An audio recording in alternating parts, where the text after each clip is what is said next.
Good morning, my brothers and sisters, on this episode 190 Quattro of the Good Morning Guys podcast. Thank you so much for joining us on this fine morning, afternoon, evening, or night as we continue discussing the game of life amidst the other games and entertainment we love to watch and to play. I am one of your GMG hosts tonight, your Brazilian Mountaineer and Transition Ninja, Lucas Ham Swisher. Also with me, the back from the dead, the judge, jury, and executioner of fake news, spoilers, and a plethora of souls alive or dead, whether they like it or not, Patrick No Vomit. Buenos dias, mis amigos. On his left and my right, the dude who can make you laugh in 3 words or less, or your money back, Ronnie Johantis. I have so many questions about everything you just said about Pat. Mm-hmm. Why is it no vomit? What's the vomit story? Remember from last week when we did? I remember nothing. Yeah, and therein lies the problem. No surprise there. And last but certainly not least, the final member of the GMG Quadfecta who's got music in his heart, Zelda on his brain, and La Carreta in his old stomacho, Marc Touche Boucher. I had La Carreta not once, not twice, Oh, snap. not 3 times. Ah.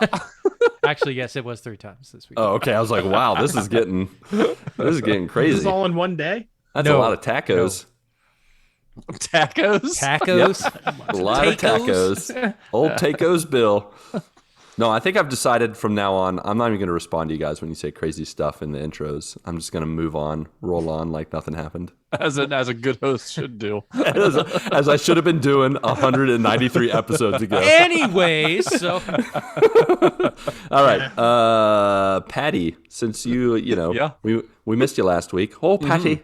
Hello, sir. How are you today? Why don't you catch us up? What's new with you? You know what? Like, not really much for the All past right, 2 weeks. great. Yeah, Moving on. How about you, Marc? Why does everything feel like a question? I don't know. I'm Ron Burgundy. I did watch a ton of movies these past couple weeks. Nice. All right. Yeah, let's just rattle them off, I guess. The first one Okay. I watched was Lost City. It is with Sandra Bullock and Channing Tatum. It's like a romantic comedy, national treasure kind of movie, and Okay. it's a good flick to watch with the wife. I don't know where it is on streaming. It's on Novacell now. That's how we watched it. Don't know where else it is, but That's all that matters. if you get a chance to see it, it's I think it's a pretty solid romantic comedy. Okay. I would give it a nice 8 out of 10. I had a pretty good time with that movie. Cool. The other one was High School on Netflix with Rebel Wilson. And this is a movie where she is a senior in 2002, which Wait, I was a hold senior up. in high school in 2002. I'm out of the loop. Yeah, This movie's just called High School. it's called High School. I'm pretty sure it's just called High School. Isn't there a movie that's out right now called Men? It's like, have we looped around all the way back to the beginning? Yeah, And we've like, got to hit all where- of them. We've Yep. had to. I'm pretty sure Men is a very, very different movie than High School. Oh no, I'm sure it is. I'm just talking about the fact that people are just like, let's not be creative. Let's just call it floor, Rock, Both titles sound like Feeling, they're not tree, lamp. lamp. Yeah, no, All right, carry No, on but, with yeah. High School. So it's a comedy where she's a senior in high school in 2002, and I was a senior in high school in 2002, and Nice. then she is in a cheerleading accident, and she You were in a cheerleading accident. what I know. I relate to this so much, This is so biographical. What in the world? but it was she was in a coma for 20 years. She wakes up in 2022, and she's like, all of her memories are from 2002. And before, like, there was no such thing as iPhones back then, and all this stuff, and all the things you used to say back in 2002, and now you're not allowed to say certain things. Oh, And no. it was a raunchy comedy, I would say. I think it was rated R. It might have been rated R. But yeah, Mel and I, we had a great time with that because it was a lot of references to like Britney Spears and NSYNC and Backstreet Boys and all those bands and music and entertainment and movies, all that from 2002. It was awesome. I will probably give that maybe a 7 out of 10. Not the best, but I enjoyed it. I did watch I did. So I'm going from like kind of like the middle of the road kind of movies. Now we're getting to the good movies. Two other movies I've watched this past week. Other one was Everywhere or Everything Everywhere All at Once. That like Chinese kung fu time travel multiverse movie. Mm-hmm. This was one of the greatest movies where it was aware of how crazy it was. The hadn't. I don't want to give too much of it away because they go through a whole bunch of different multiverses of this person and what they would do if they were to choose one thing over another, like the ripple effect, the butterfly effect of doing all these things. It was amazing, an absolutely amazing movie. Straight up 10 out of 10. Wow. I would recommend Dang. because it is so wacky. It's so wacky. It feels like a slapstick time travel multiverse Chinese kung fu movie. It's I don't know what to do with that. But I don't know what Those to are do all with good things. You know, and one of those yeah. movies. It's hard to put my finger on what kind of movie it is because it's everything everywhere all at once, basically. And Yeah. it's amazing. It's amazing. Don't want to give too much away because a lot of the story and the surprises in this movie were just astounding, really astounding. 10 out of 10. One of those movies that it should crack probably my top 25 movies of all time. Kind Yeah. of movie. It was All right, awesome. all It was right. awesome. And then the most recent one I watched was Chippendale Rescue Range. Oh my gosh, this movie. Where there's danger. This movie. I mean, I didn't think. I was like, well, this is a live action movie with CGI and cartoons. Like it was everything. It was Everywhere, all at once. All at once. That's exactly right. So it was like, speaking of like the multiverse, I felt like they brought in so many different cameos from Dude. so many different, like, not just, this is a Disney movie, and they brought just characters from all movies, all entertainment, not just Disney. You know, it was just like Batman was in there. They had Batman was a Batman versus E.T. You know, it was like yeah. Yeah. Love so that. stupid. It was just, E.T. forgive Bat. I thought he was going to Fine. say his mom's name was Martha for a second. Yeah, but I that did didn't too. happen. I was waiting for Martha to pop up. Yeah, so many cool things in that movie. It was my son when we started watching it. About 20 minutes in, he was bored, and I could get Yeah. it. I mean, it was slow Yeah. moving at first, but It was for us. Like it was Yeah. not exactly for kids, I don't think. no, it was it was more for us, more for the kids that grew up with Chippendale and then wanted to watch it and see what they looked like and how they acted 20 years later or 30 years later. I think it was for kids who have, like, even us who have never stopped being kids in some ways, because they really hit every, like, age of just meme, of characters, of cartoons. Yeah, Yeah, it's crazy. So it was good. I'll have to post, like I was telling you, maybe I'll put it in the show notes or something. There's a YouTube website or a YouTube channel called New Rockstars, and there's probably some that they missed, but there's like over 100 things that they picked out for like cameos and references and all this kind of stuff that I'll have to link. But like I loved that movie, and you're right, it absolutely is for us, those who grew up on that stuff, and it's almost like an updated Roger Rabbit, if you will, and who's in the movie. Yeah. So, Yeah. but yeah, I absolutely loved it.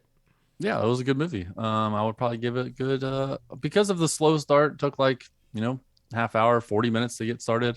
I would give it probably 8 out of 10. Yeah. All right. I mean, it was all good. right. It was good. Yeah, it's good.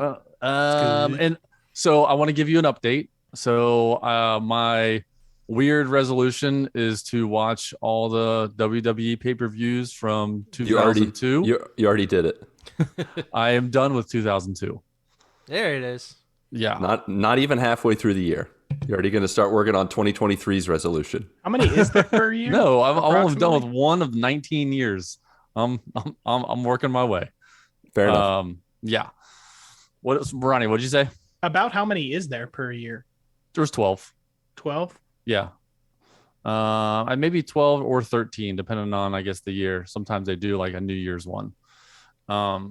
So yeah, I mean, there was some awesome matches, seeing Rock versus Hulk Hogan. I saw some like old wrestlers, like the Big Show and Eddie Guerrero and Kurt Angle. I saw a young Edge. I saw all these Randy Orton and John Cena. Seeing them when they're young, it's crazy to see them when they're young. I saw a match, Triple H versus Shawn Michaels. There was a pay-per-view where it was a best out of 3. The first match was a street match. So they had like the stop signs, the garbage cans, and all that stuff. And then the next match was a steel cage match. And then the third match was a ladder match. So it was like all in one pay-per-view, all versus them 3 fighting for 45 minutes. It was wild. All right. So some of these things I've never seen before. So it's pretty exciting to see. Nice. So on to 2003, and we'll see how long it takes me to do that. On the life front.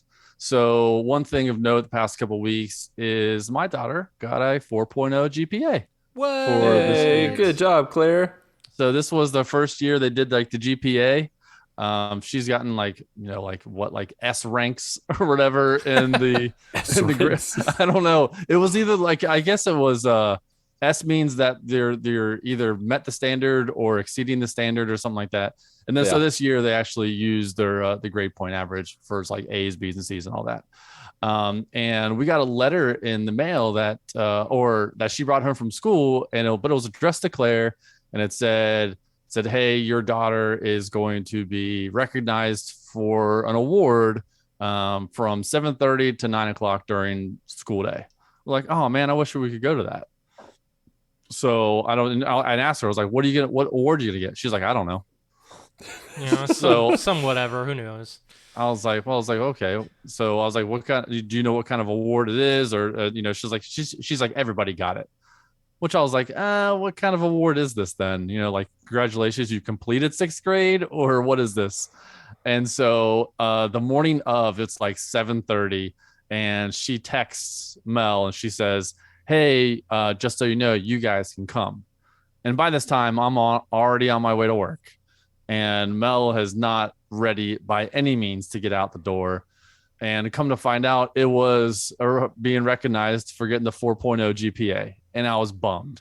I'm like, man, I wish I could have attended this and seen this, because only like 10 or 12 students in the whole 6th grade actually got the 4.0 GPA.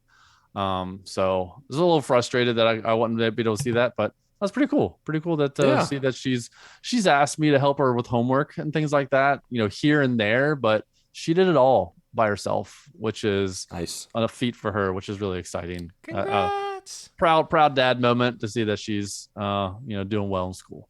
It's a shame you didn't get to go brag to all the other parents. I know. Well, it'd be like the hooting and hollering. Maybe I could have bring a sign. I mean, I've been watching WWE. The thing is to bring a sign to all these events, right? Yeah, perfect timing. Need to get one of those like honor student, like the 4.0 student Novacell 316 or something, up there. So that was a thing on the life front, and then on the video game front, I beat Halo. Hey, all right, yes, nice. That story was awesome. Story in that the graphics in that game were awesome. There were 2 parts where I felt like I wanted to throw my controller. Ooh. And it was, now Ronnie, I don't know if you remember this part. So there was a part, I would probably say maybe the 2nd to 3rd last level. You are in an enclosed room with maybe like a little barrier in between part of the room, and you're fighting 2 enemies, and these 2 enemies are bullet sponges, and there's no way to get around them. And I probably defeated them maybe 5 times. One of them 5 times. And I couldn't get the second one. Couldn't defeat the second one. And I kept dying. I was probably 40 to 45 minutes I'm wasted on these 2 guys. And I about threw my controller. So finally beat that part. And I get to the final boss. There's like enemies that come at you, and you have to defeat the enemies to get to the boss. And these enemies are, one of the enemies is a brute, and another bullet sponge kind of person, kind of enemy. And so I'm trying to defeat these guys. I keep dying. And Justin texts me. He's like, "You want to play some Apex?" I'm like, "I'm on the last boss. I'll be there in 5 minutes." And so I die. I die. And I'm like, okay, one more time. I'm going to try. And so I finally defeat all the enemies, and I get to the final boss, and the final boss kills me. And it sends me all the way back to before the enemies that I just defeated. Oh no. And I'm like, son of a gun. So I turned it off. I played Apex for like an hour and a half or something like that. And then I wanted to get back to Halo. So I jumped off of Apex, went back to Halo, beat it on my first try. And just, Nice. one of those things that, you set it down, come back to it. Sometimes step back. Yeah. Great ending to the game. The story was awesome. Loved that game. I'd give it 8.5 out of 10. The cutscenes are awesome in that game too. The lighting in this game is one of the best lightings in any game I've played. Nice. Really nice lighting. Mm-hmm. I'll have to go back to it. I started it, but I never finished it. So many other games started coming out. I only played multiplayer, and I was like, I'm good. Yeah. But I know it's not the same, so I'll definitely play the campaigns one of these days. Yeah, campaign was fun. I played on normal. There's a way to do it. There's a way that you can change it from your difficulty, whatever your difficulty you're playing, to an easier difficulty. And I didn't know how to do that. It was nowhere in the settings. Not until after I played the game, I figured out that if you want to change the difficulty setting, you have to not click to continue your campaign. You have to load the campaign. And from that menu, you can choose to change your difficulty. And I did not know that until later. So I could have saved some frustration. But having it on normal, it made me play in a different way, which was fun for most of the game. Yep. Yeah. And you didn't have to lower the difficulty. I did not. You overcame it. Mm-hmm. And that's about it for me. Nice. Cool. Yeah. Marcus. What's up with you?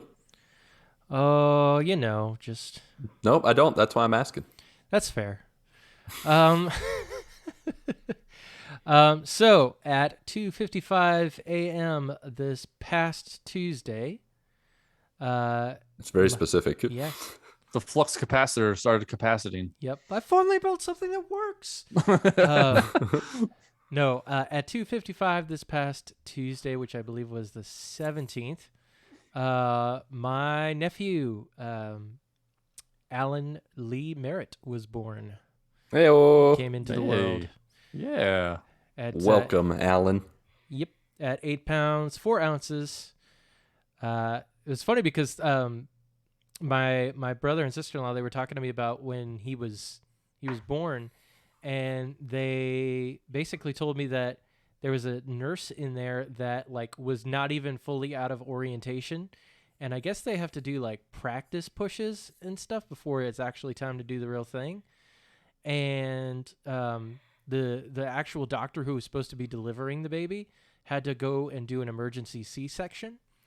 And so on one of their practice pushes, this brand new nurse is there, and all of a sudden he starts popping out. He starts coming out, and she's like, "Oh, I need backup. I definitely need backup because I'm not supposed to be delivering this guy." Oh no! And so she would call for backup, and then the nurse would come in and be like, "Oh, we need backup," and then leave the room.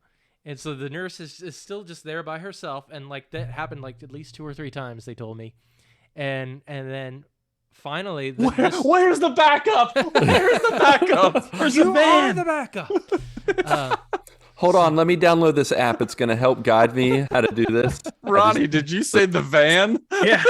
It's the van. Where's the van?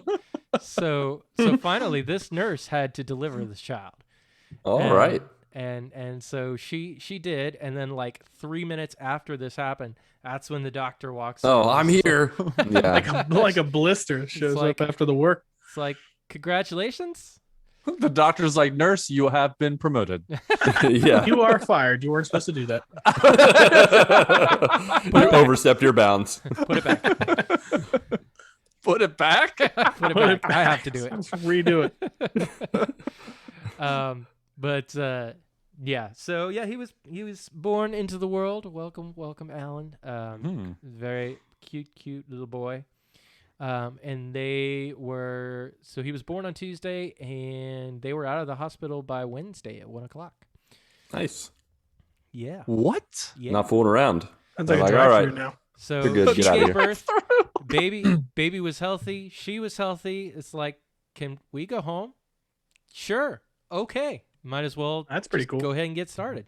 Wow. Yeah. Yeah, that hospital is in a partnership with like In-N-Out Burger. Yeah. So they're just like, we just train them the same way, whether it's the burger place or the hospital place. They're like, let's just do it the same way, same They practice. paired with the Chick-fil-A people. They get you in and out of there like lightning now. That's right. You come out with your baby and a couple of And things of Chick-fil-A sauce. And a big gulp of sweet tea. Mm-hmm. That sounds glorious. It does. I think It they really should do does. Oh man, I could go for some Chick-fil-A sweet tea right now. Yeah, it's just honestly, you could just pour sugar in your mouth. It's the same exact thing. that. That's fair. Sounds good to me. I don't see anything wrong with that statement. It is delicious though. Sounds glorious. But yeah, so we got to visit with him and everything, and baby and the mom are doing well and are home and all that kind of stuff. So good times. Other things going on. So yesterday decided to get that old COVID shot, get the vaccine Mm-hmm. after many months of back and forths. And so Kristen and I actually went down and both did it. And they're like, yeah, so you're probably going to feel sore. That's usually the most common thing. And the other thing is you may have some like cold and flu symptoms. And I had all of the above. Well, there you go. Yeah. Got the full experience. Yep. So got that done. You know, thankfully, like these side effects that I'm having, they're not too bad, but like I said, just enough to make me feel lousy. But I'm sure it'll go away pretty soon. But got it done, got it out of the way. I also, like I said, watched Chip and Dale Rescue Rangers. Absolutely loved that movie. Had a great time with it. Also finished the entire season of Halo. The season finale of Halo was last week. Oh, right. Tell us about the butt cheeks. Thankfully, no butt cheeks in this episode. Disappointed. Disappointed. Yeah, no butt cheeks. This was arguably one of the best episodes of the season. Well, at least they finished strong. Yep. But it ended on a crap note. Oh, so there were butt cheeks. Yeah, well, figurative butt cheeks. Ah, yes, the old figurative butt cheeks. Love those. Yeah, there were some issues with the ending of it. We'll see if this thing gets a season 2. I don't know. I think the people who made this should probably watch or play the games. Yep. And then do a season 2. Yep. Patrick, they would tell you right now, don't tell me what to do. That's what they would say to you. They should have been fired. Yeah, we're I just gonna agree. make a game, but Totally we don't know anything about it. No, we don't want to water it down or mess with our This vision. time you need to be told what to do. You Yes. need to- Yeah. Hire some people who like to be told what to do. Yeah, so there were some very promising things about this season, but there were just a lot of iffy things, and it's like y'all should have just paid attention to the lore and just stuck with it. So we'll see if it gets a season 2, but like it had the first episode and this episode, which is episode 9, had the most Halo-like stuff in the entirety of the series, and it had the most action. Where it's like, okay, this is Halo, this is Master Chief, this is what we're looking for, and then they just proceeded to crash the plane. But but it's all good. Except it's not. But Was it all good? it's all good. It's all meh. It's all good in spite of it being what it is. Oh, it's If great. you don't watch it, it was good. So you didn't hate it. Yeah, I didn't hate it, but That's good. it needs a lot of work. It's close. He's close. He's on the fence. Yeah. A lot less butt cheeks, a lot less Master Chief having sex, and after hours. because that happened. This is so not Halo. Yeah. Is he in the suit still? No, he was very much out of the suit. You did not see anything, thankfully, but yeah, that happened. All right. There was a covenant and spoilers, and if you really care, come on now. No, Yeah. I don't think anybody really cares. Yeah. So there was this like human covenant spy on the show that like she lets herself. I'm glad you get said captured. human because I was like, when you said it was Covenant, I was like, what? Yeah, she going on? basically is a human that gets captured by the covenant and becomes part of their group, essentially. But she gets taken by the UNSC, and her and Master Chief have this connection to these artifacts. Well, okay. Before that, Oh, okay. they It have was like this a connection. James Bond story, like Yeah. fall in love with the enemy spy. Yes, money, money. But no, so they had these like covenant artifacts that basically are supposed to lead to the Halo, and this girl and Master Chief had this connection where they were able to activate these artifacts, and thereby they were connecting to each other through the artifacts.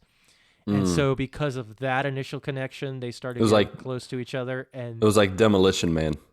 basically. And Except not good. yeah, Well, that's They didn't true. understand Demolition the Man is three. way better. The didn't three have nothing seashells like just it. it totally didn't work out. But yeah, and so obviously things get hot and heavy at that point when they really didn't need to at all. Thankfully, nothing was shown really.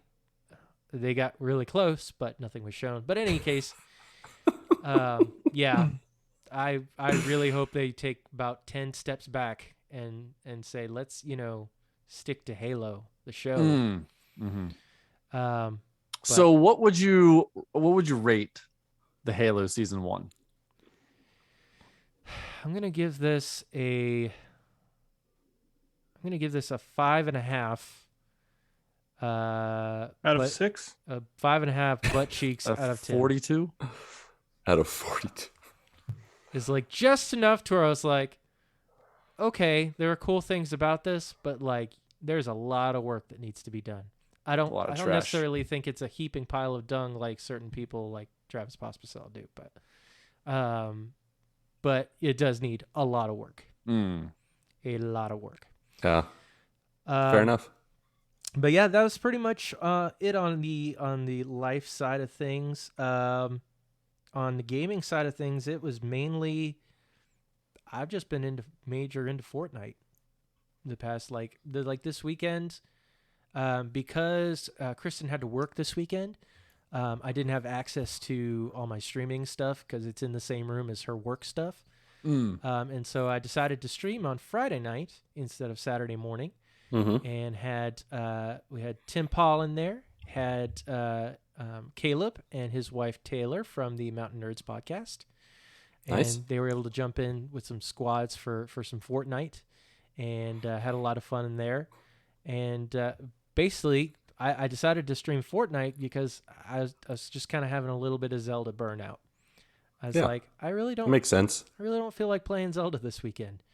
So just decided to switch gears a little bit. Now I haven't given up on it, but so we'll be. I think back to it. I think it's all downhill from here. I think Majora's Mask is like you just got to get through that, and then you'll be a much more enjoyable if it weren't for waters. the stupid time mechanic on it, like I feel like I would enjoy that game a lot more. But Sure. But no. But then it'd be a totally different game if you didn't have the time mechanic. I mean, that's like the main deal. Yeah. It's the urgency. That's fair. But it's not. Again, we're not at Adventure of Link point yet. We're not at Rage Quit mode.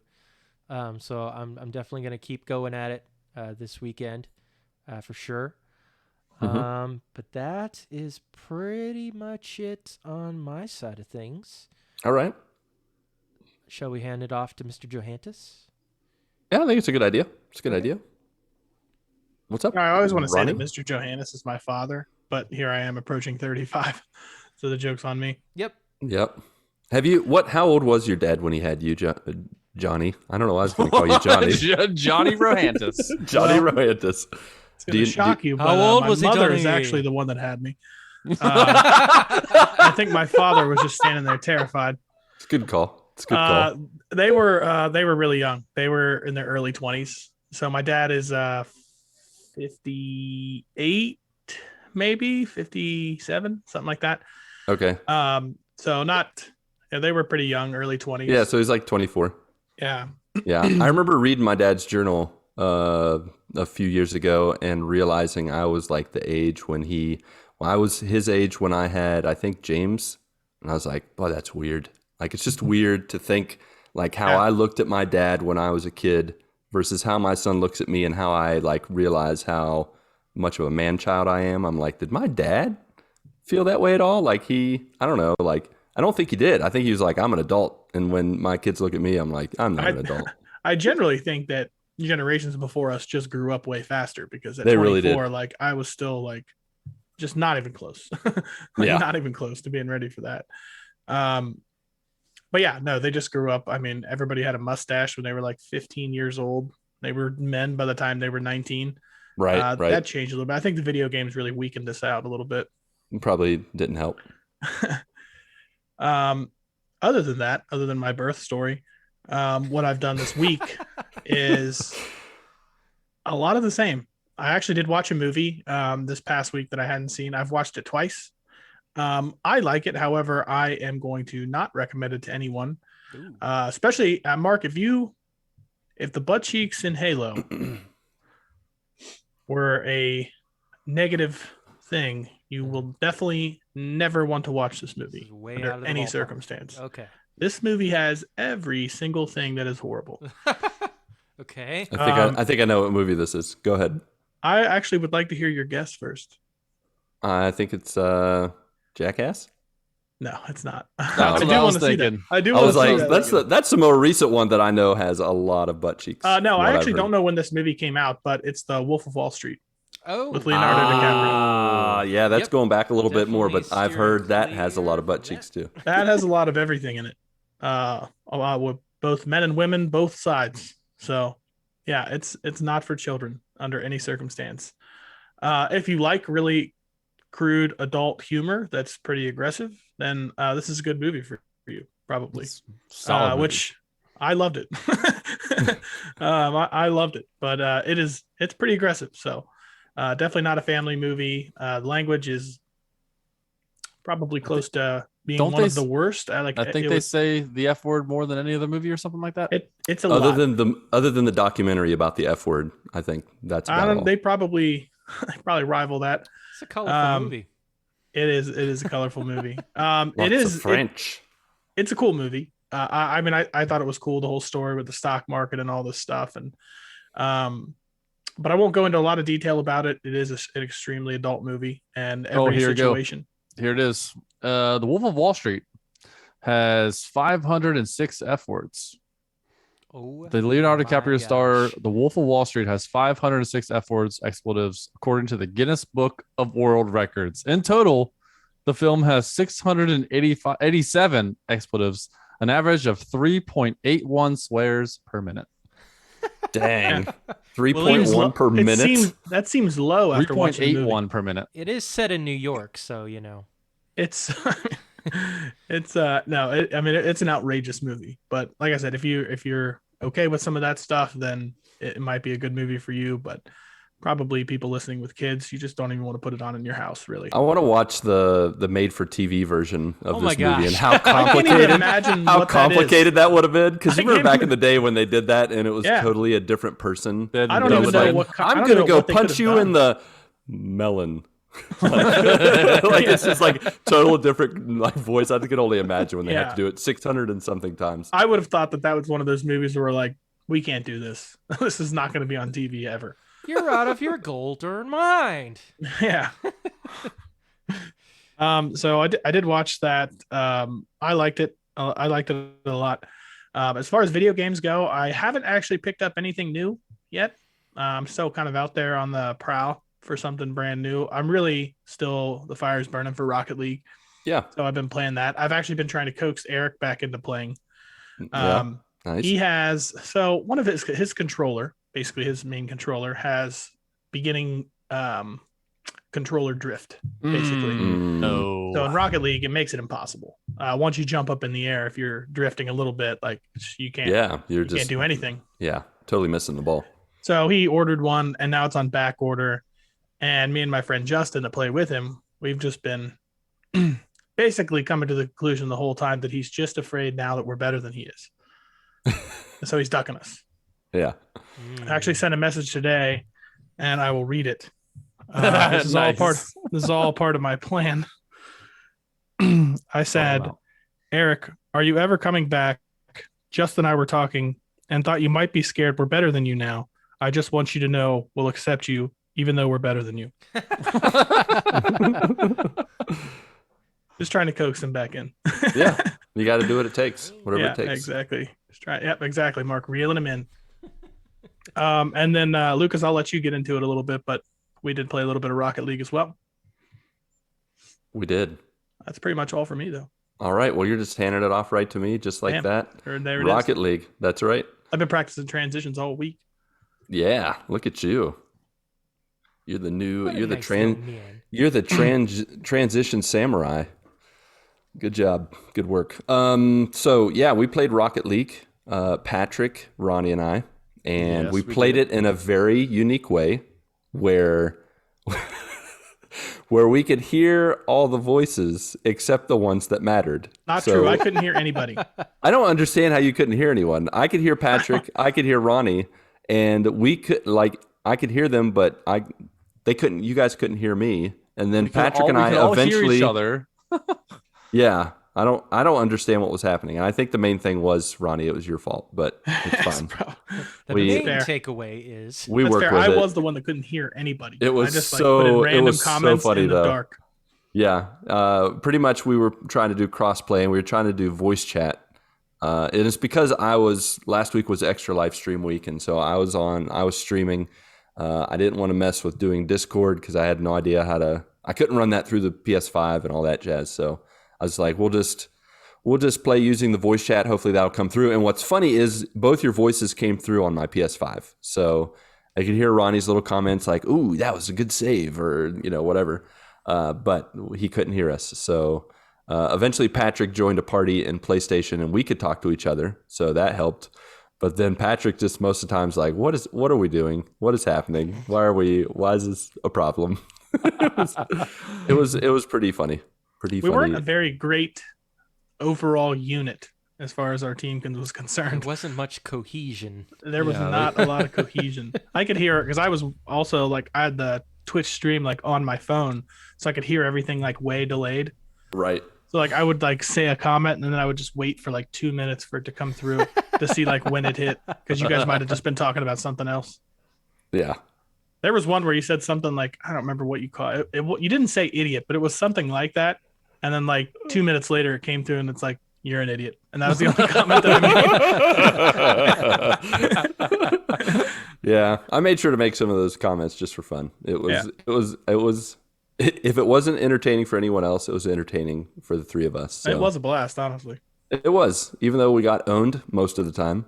We did have two good games, and I saved them because they came down to the wire. There was one game where Patrick just totally made a sandwich and ate the sandwich while the ball just rolled past him slower than I've ever seen in my life.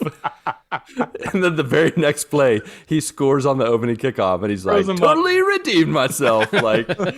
He just scored, and then we ended up winning that one. And then there was another one where I totally was I don't know how I did it. I just jumped and I saved it. It was an epic save. It was an epic save. Yeah, I was I can't even repeat that. I'm into the game right now so that it can have significance, because if they would have scored right after that, it would have been totally deflating. But they didn't, so we won. It was good times. But yeah, last week was extra live stream week. It's come and gone. This is my second year doing it. I tried a different format. I still played lots of games, still raised money for the kids.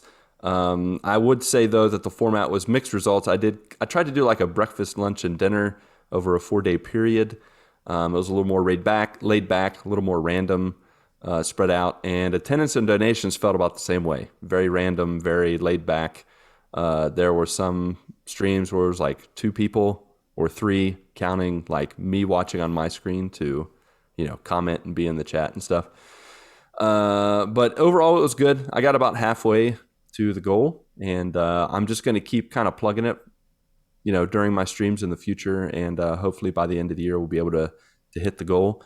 But it was fun. I got to play a good chunk of some of the GMG VGBC games I've been slacking on with Celeste and Ratchet and Clank. Those games, for me, this has been my favorite month so far. Partially because finally these are like 100% new games that I'm 100% engaged in. Ratchet and Clank Rift Apart is absolutely immaculate. Celeste is surprisingly emotional and gripping, and really fun gameplay. Stay tuned in the incoming next week or two. We're definitely going to have some spoiler casts and definitely give some info on that. Some ratings and reviews and such. Also played yet another Zombie Defense HD with Patrick. Yes, Novacell, we did. the one and only. And we're now 1 trophy away from getting that plat on that baby. Big time. The gameplay did not disappoint. Actually, it did many times as we tried to get the trophies, and it wouldn't pop, and then we'd do different things and have to. But overall, we just had fun fighting zombie hordes and run around like crazy men and building a lot of little defenses and such. I haven't looked this up, but this game's called Yet Another Zombie Defense HD. That means that there's probably this is a sequel, right? Zombie games, and I need to look it up. Stay tuned. You do. You need to find out. Yeah, keep me posted. Flawless logic. Of course. I also played, of course, my roguelike and roguelite favorites like Hades and Slay the Spire. But the real surprise for me was getting to return to Sifu, another roguelite that I am more than ever desiring to really get into. The first time I played it like everybody else on the normal difficulty and played through the first level and eventually beat it. It was pretty tough. I aged up pretty fast. And then this time around, I downloaded the update and played it on the last day of Extra Life, and there was an easy mode. And I'm like, I'm going to try this. And I will say that the experience of being a Kung Fu master did not diminish with the easy mode. It wasn't like baby's first Kung Fu fight. It still felt challenging, but at the same time, it felt a little more forgiving, a little more fair. It gave you, you could take a few more hits. But overall, like the feel of the game is wondrous. Like you just really feel like you're in a Bruce Lee flick, like living the dream as a Kung Fu master. So I'm definitely gonna put that further up on my backlog list and get to that and play through all of that. I know Patrick had talked about it and raved about it, so I definitely want to play more of it and check it out. The other game that I played that was a nice surprise because I didn't see it coming, but was also a huge letdown. I'm just going to say it now. My name is Mayo 3. It was a letdown. How was that? Dude. What? Dude, they messed with the formula. They had a formula that worked the past 2 games, and the formula is this. For about 45 minutes, you just need to press X and tap the mayonnaise jar.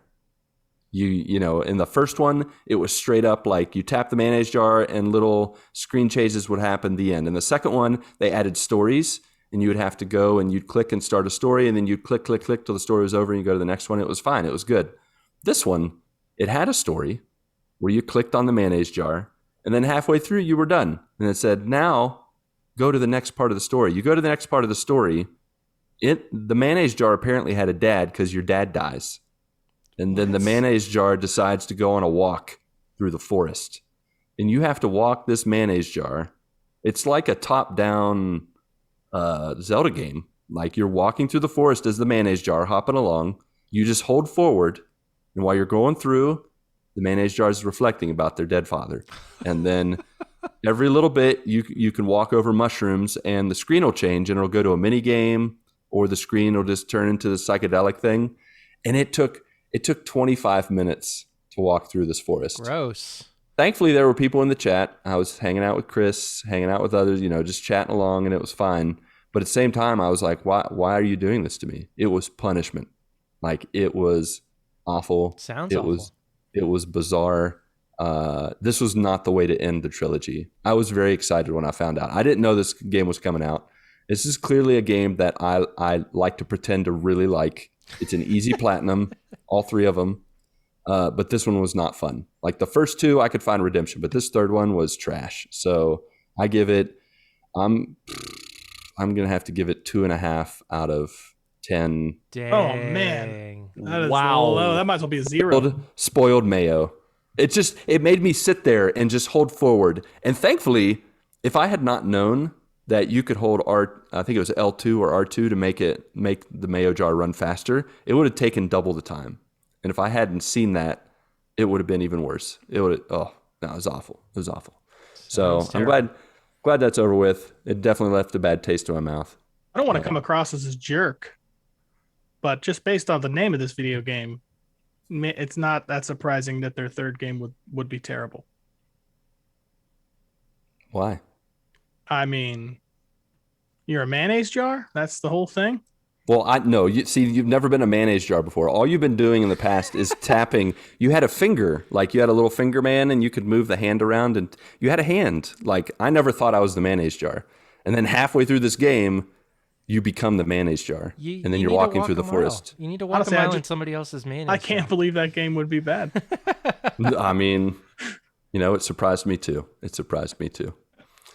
Thankfully, I didn't end on that note. I discovered last week, and just in time for Chip 'n Dale Rescue Rangers, the movie, I discovered Disney's Afternoon Collection. They had a sale, and in this Disney Afternoon Collection, they have not just DuckTales 1, DuckTales 2, Chip 'n Dale Rescue Rangers 1, Chip 'n Dale Rescue Rangers 2, Tailspin, and Darkwing Duck, all from the Nintendo, and all glorious and nostalgia-filled, as you can imagine. So I downloaded that bad boy. I played through DuckTales one of the days and just enjoyed it, and took down a trip. I don't know if you guys have played DuckTales before on the Nintendo, but every single song in that soundtrack is amazing. Like, it is bit Perfect. tune. Like, I could listen to it all day. The songs are like a minute and a half long, but I can still listen to them over and over. They're so good. And so I played through that. It was $4.99, $3.99. On what store? On the PlayStation Store, PSN. Yeah. Small price to pay for the joy. Oh, yeah. For the joy and bringing it back. Music is worth it. Oh, yeah. Don't you know? Now, one thing that did let me down is my children let me down, because after we watched the Chip 'n Dale Rescue Rangers, movie, I turned on the Chip 'n Dale game, and they were like, "Oh, cool." And I'm like, "You guys want to play?" "Oh, no, I don't really want to play right now." Like, what? And then later, when dare you? I know, I was very hurt, and they just went back to their little phone screens and just started, James was watching Minecraft on YouTube, and Tasha was doing something silly, and doing something that didn't matter. It hurt me real bad. It cut me real deep, and but, it is what it is. I believe they'll come around eventually, but they just weren't feeling it in that moment. So it really gets me pumped for the Cowabunga Collection. That's hopefully coming out in the next month or two. I don't know if you guys are pumped about this or heard about this, but there's like almost a dozen Teenage Mutant Ninja Turtle retro games coming into one package. Yes. That's going to be released on modern systems. And so help me, if it doesn't have online multiplayer, I'm going to be a little sad. It had better have online multiplayer. For a game like that to have only couch co-op is that would be a crime. Preposterous. Yeah, if the four of us Ludicrous. could play like Turtles in Time, Ridiculous. Super Nintendo, that would be amazing. Yeah, so, and happy International Turtle Day, by the way. Speaking of the turtles, just want to throw that out there. You know what's crazy? I knew that. Did you? Yes. Look at you, little turtle holiday celebrator. I knew that because one of my friends posted on Instagram a picture when they went to Hawaii and went to one of those beaches where it was like a whole bunch of turtles just... A whole murderer of turtles. That sounds weird, talking about turtles as a murder of turtles. Well, if you don't know what the group is called, you just call it a murder, just like the Crows. I'll remember that. Yep. In real life, I survived the cold snap. We did have a bit of a plunge in the temperature. It was nowhere near winter temperatures for the good old US of A, but probably the day before it came, one of the kids' heaters broke. So Mindy and I sacrificed one of ours for the kids. So we were left without a heater most of this week. During the night, it got almost sub 40s. And our house definitely for a few days were in the sub 60s, like 59, cold, 58. It was not fun to be that cold in the house. We definitely had a good 3 layers of blankets on top of the, just a regular bed sheet and, pajamas and all that jazz. So it was pretty, it was pretty chilly. I did not want to wake up in the morning. That's for sure. Just in. Oh, Pat, did you look it up? I did look it up. Okay, you can have this one. What'd you find out? The Cowabunga Collection. This is the list of titles Let's that hear is it. in the Cowabunga Collection. TMNT Arcade, TMNT Turtles in Time Arcade, TMNT NES, TMNT 2, the arcade game for NES, TMNT 3, the Manhattan Project NES, TMNT Tournament Fighters for NES, TMNT 4, Turtles in Time for SNES, TMNT Tournament Fighters for SNES, TMNT The Hyperstone Heist for Sega Genesis, TMNT Tournament Fighters for Sega Genesis, TMNT Fall of the Foot Clan, Game Boy, TMNT 2, Back from the Sewers, Game Boy, TMNT 3, Radical Rescue for Game Boy. Every game will include both the Western and Japanese versions. Holy crap. Oh Wow. my goodness. That was Dang. a bundle. Now here's the one that you were talking about. Online multiplayer has been added for 4 titles. 4 of those titles. The arcade versions of TMNT and Turtles in Time, the SNES versions of TMNT Tournament Fighters, and the Hyperstone Heist on Mega Drive or Sega Genesis. Oh, yeah. So sounds like only a few of them are going to have online multiplayer. That's enough. We just need a few. It's That was not- it's the fighters and the...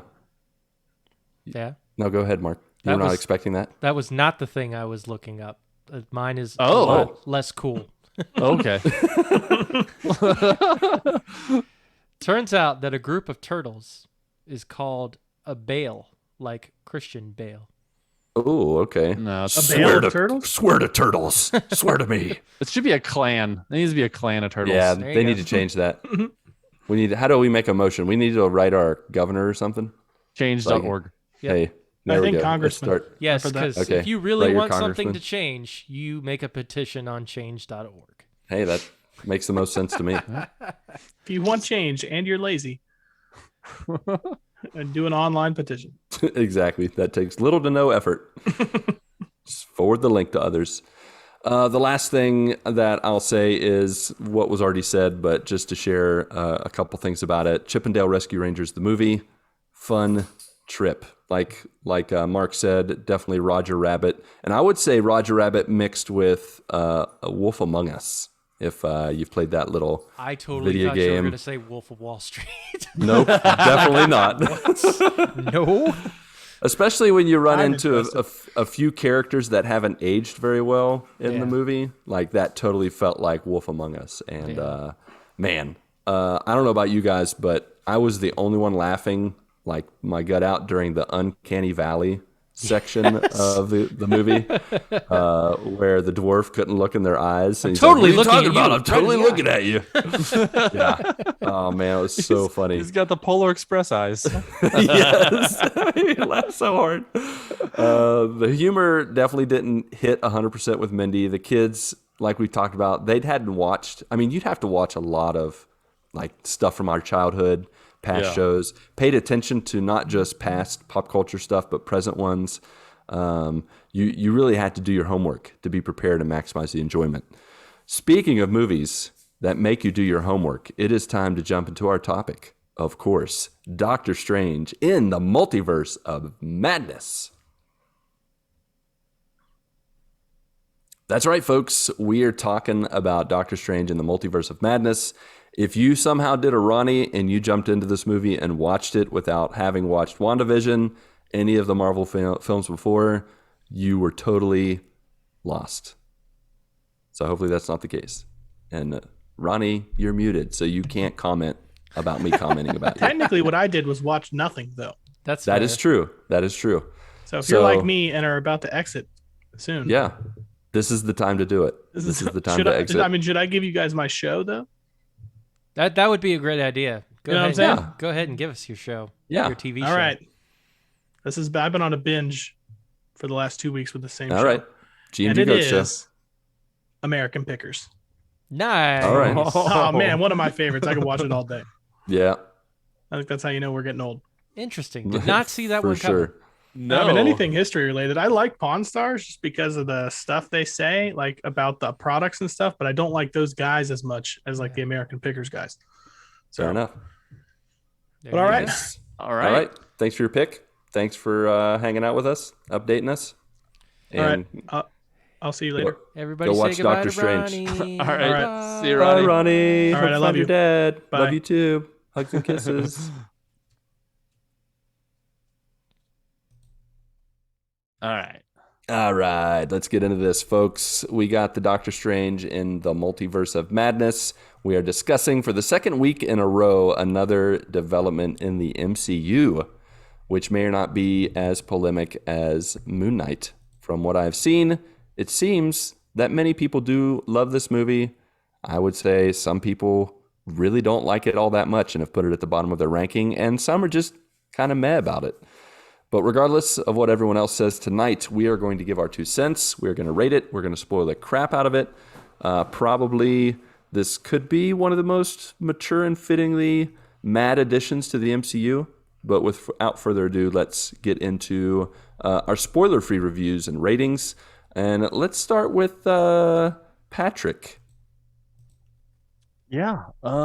This movie was dark, and shoot, how do I give an overall impression without giving anything away? It was well acted. I mean, I don't know what I mean. Really, I really can't give a high level spoiler, but I'm just gonna give my ranking. It's an 8 out of 10. Okay. I wouldn't say this is gonna be in my top 10 of Marvel movies. It's definitely not in the bottom 10. I would say it's more of the middle of the road of movies. There were things. I mean, like, I guess I could say this: unless you've watched all 30 of the other movies or however many there are, and the Disney Plus shows as well. Yeah. This movie is going to fall much flatter for you, and which is unfortunate. You know, like, it's like one of those, like a lot of the movies that have come before it, besides the Infinity War and Endgame.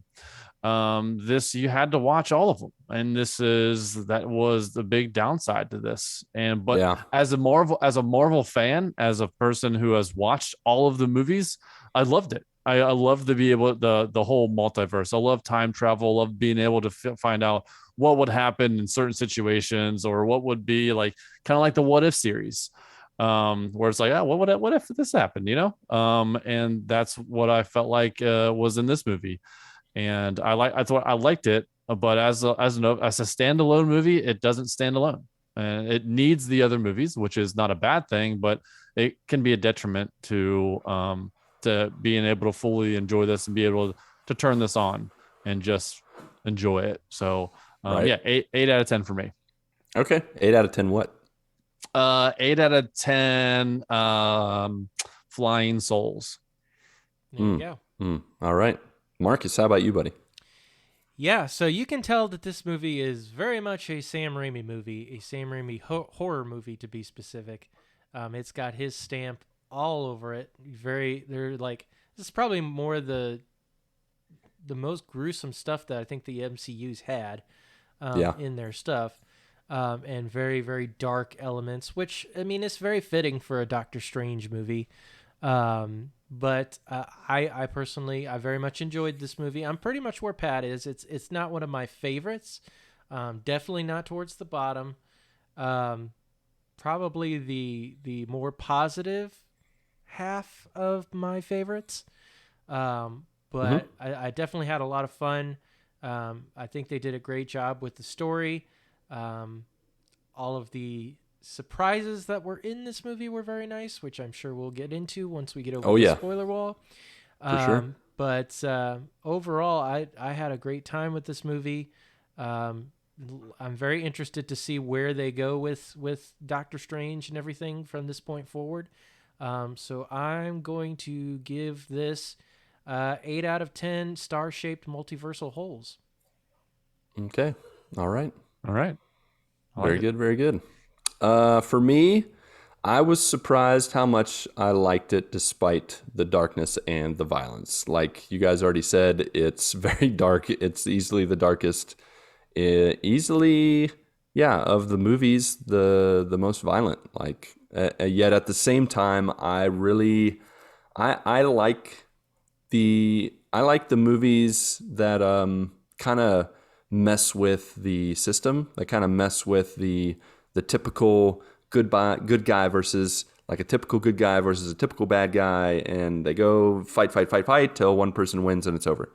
Like this very much had a Civil War-esque kind of feel to it, adventure, a little more complicated than just good versus evil. You were pitting very strong heroes versus very strong villains, kinda, in quotation marks. Question mark, yeah, against each other.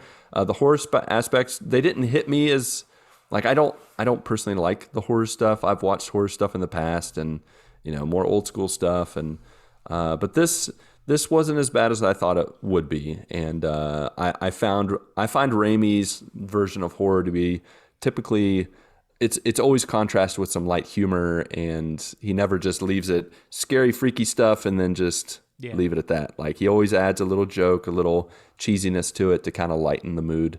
The humor, the heartfeltness of it, I enjoyed that. The character development of both Doctor Strange and Wanda was just really, I thought it was really important to the MCU and very good. But I too would say it's not in my top 10. It's not in my bottom 10. It's somewhere there in the middle. And I too give it an 8 out of 10 clashing music notes. So nice. Yes, that is, it's unanimous then. It's an 8 out of 10. So, yeah. So with that, that's right. We're going to just jump right over that spoiler wall. Sorry about your luck if you haven't watched it yet. We're jumping right into the spoilers. This is your last chance. Pause this. Go watch it. Ready, set, go. Do it now. Do it. Get in the chopper. Watch the movie. Turn on the movie. Okay. So guys, Doctor Strange 2. I think it hit off pretty fast. Like there was no little build up. We start off with Doctor Strange using a ponytail and running with another female character that we haven't been introduced yet. They're getting chased by some little multiversal space booger, trying to hurt them. And we learn through like this whole like running away from this space demon booger that they want to steal her powers. And he at some point is like, I'm going to take your powers. Sorry about your luck. And before he can do that, he gets killed.